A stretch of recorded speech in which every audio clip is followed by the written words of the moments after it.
조갑제 TV 시청자 여러분 안녕하십니까. 2023년 10월 26일 새벽 1시 29분입니다.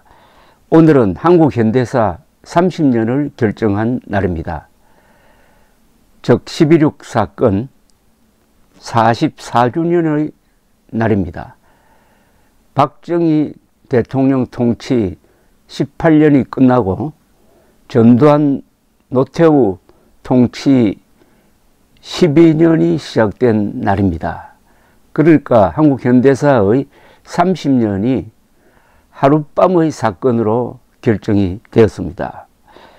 저는 11.6 사건의 직접적인 계기가 되었던 부마 사태의 현장에서 취재한 것이 계기가 되어 가지고 박 대통령 시해 사건과 이 사건의 후폭풍인 12.12 사건 그리고 광주 5.18 사건을 장기간 취재해 왔습니다. 이런 취재는 박정희 대통령 전기 지필로 이어졌습니다. 제가 11.6 사건을 취재하면서 개인적인 호기심을 풀려고 한 대목이 있었습니다. 박정희 대통령은 과연 가슴을 관통하는 총상을 입고도 난 괜찮아 라고 말했을까? 저는 11.6 사건의 현장에 있었던 주요 인물들을 거의 다 만났습니다. 물론 그 최후의 만찬장에 있었던 새 생존자도 포함됩니다.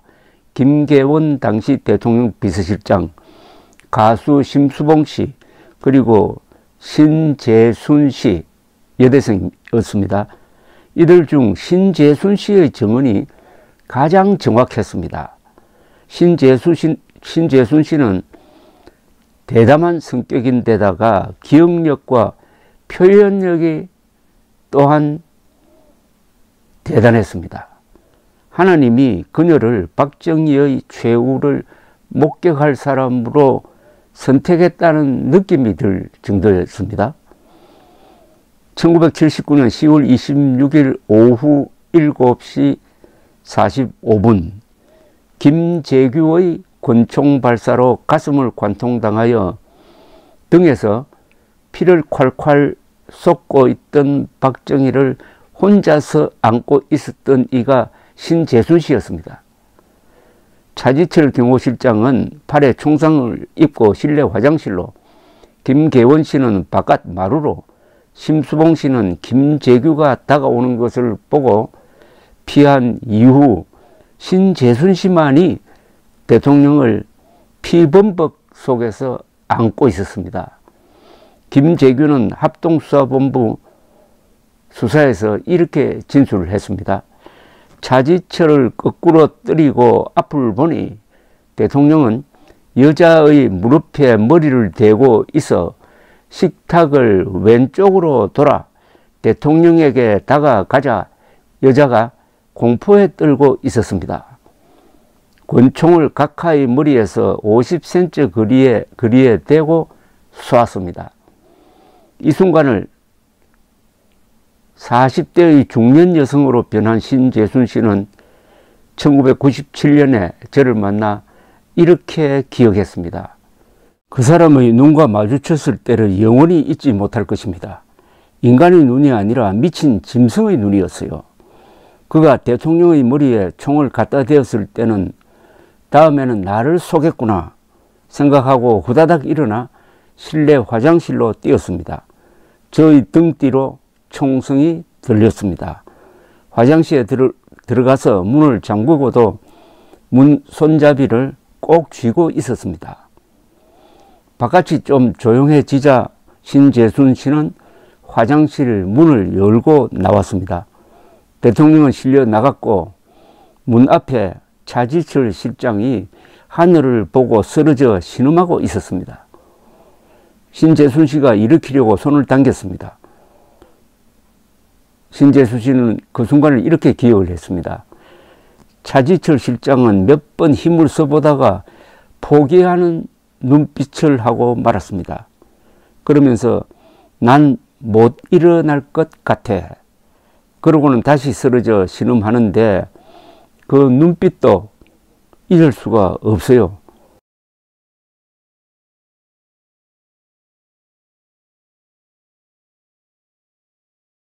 그날 밤 차 실장은 김재규 부장을 자극하고 약을 올리듯 막말을 했습니다.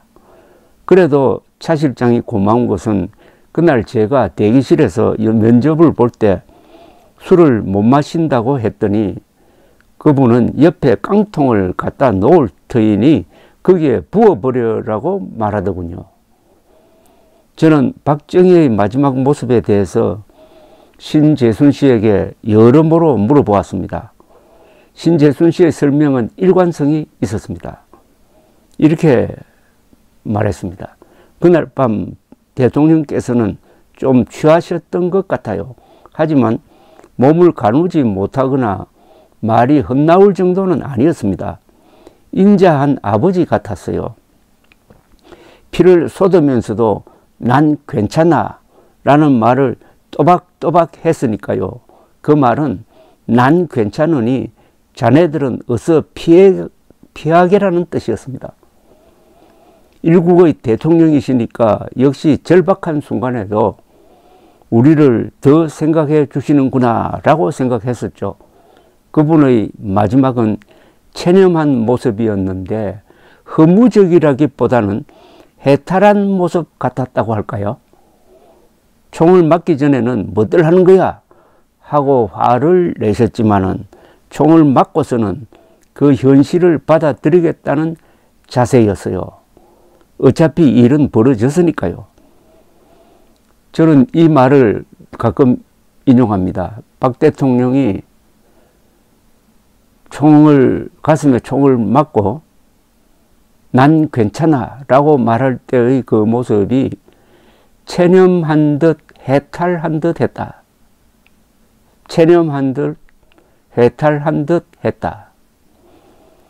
해탈한 듯 체념한 듯 한 모습으로 운명을 받아들인 박정희. 총성과 고함과 비명이 오고 가는 아수라장 속에서 피하지도 숙이지도 애원하지도 않고 담담하게 난 괜찮아 란 말을 남기고 떠난 사람. 그래서 저는 그가 참 잘 죽은 사람이라는 생각을 하곤 합니다. 그가 보통 사람처럼 행동했더라면 어떻게 그를 기억할까요? 차질철 실장처럼 실내 화장실로 달아나 숨어 있는 것을 김재규가 문을 차고 들어가 그를 사살하는 모습이었다면 우리는 지금 그를 어떻게 기억해야 할까요? 박정희의 비범한 죽음과 그 증언자 신재순 씨로 해서 우리는 영웅을 잃지 않게 되었다는 그런 느낌을 받습니다. 해탈한 초인의 모습으로 죽은 박정희의 국장, 최규하 대통령 권한대행이 영전에 건국훈장을 바칠 때 국립교향악단은 교향시 짜라투스트라는 이렇게 말했다. 리하르트 슈트라우스 작곡입니다. 짜라투스트라는 이렇게 말했다를 연주했습니다. 독일 철학가 니체가 쓴 동명의 책 서문을 음악화한 이 곡의 선정은 또 얼마나 상징적이었습니까? 니체는 이 서문에서 인간은 실로 더러운 강물일 뿐이다 라고 썼습니다. 그는 그러한 인간이 스스로를 더럽히지 않고 이 강물을 삼켜버리려면 모름지기 바다가 되지 않으면 안 된다고 덧붙였습니다. 한 시대의 청탁을 다 들여마시고도 끝까지 자신의 혼을 더럽히지 않고 죽어간 박정희를 나는 서슴지 않고 초인이라고 부릅니다. 무자비한 권력 용어의 화신이 아니라 부끄럼 타는 초인이었습니다.